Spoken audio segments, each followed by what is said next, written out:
ఆయన గురువు ఈయన గురువు ఆయన గురువులకు పంగనామాలు పెట్టే లక్షణం మీది.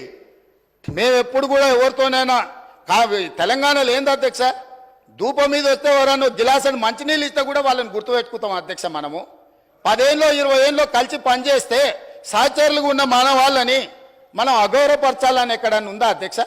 వాళ్ళకంటే తిన్నింటి వాసాలు లెక్కబెట్టే లక్షణం ఉంది. నాకు అట్లాంటి లక్షణం లేదు అధ్యక్ష. నేను మిత్రులను మిత్రులాగానే చూస్తా, సహచరులను సహచరులలాగా చూస్తా. పెద్దవాళ్ళని గౌరవించే సంస్కారం మా తల్లిదండ్రులు మాకు నేర్పినరు.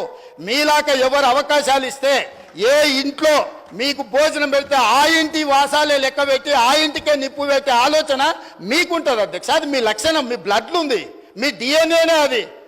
ఎవరు నమ్మితే వాళ్ళను మోసం చేసే లక్షణం ఇది.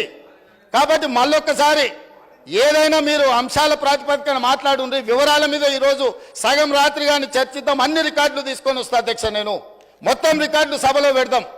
తప్పు విధవ పట్టించే విధంగా, తప్పుడు ఆరోపణలు చేసే విధంగా మాట్లాడితే ఎవరు చూసుకుంటూ ఊరుకోరు. మీ వాదన ఏందో కమిషన్ ముందలు చెప్పండి. ఇవాళ సాయంత్రానికల్లా కోరుకున్నారు కదా మీ నిజాయితీ, ఇవాళ సాయంత్రానికల్లా మీకు కమిషన్ చైర్మన్ నియమిస్తాం. మా ఉప ముఖ్యమంత్రి గారి అనుమతితో సాయంత్రానికంతా కొత్త చైర్మన్ కూడా అపాయింట్ చేపిస్తా అధ్యక్ష. నిన్న మన అసెంబ్లీ సమావేశాలలో ఉండి నిర్ణయం తీసుకోలేదు, ఎట్లాగో వారు గుర్తు చేసిరు. విచారణకు కొత్త చైర్మన్ నియమిస్తా అధ్యక్ష.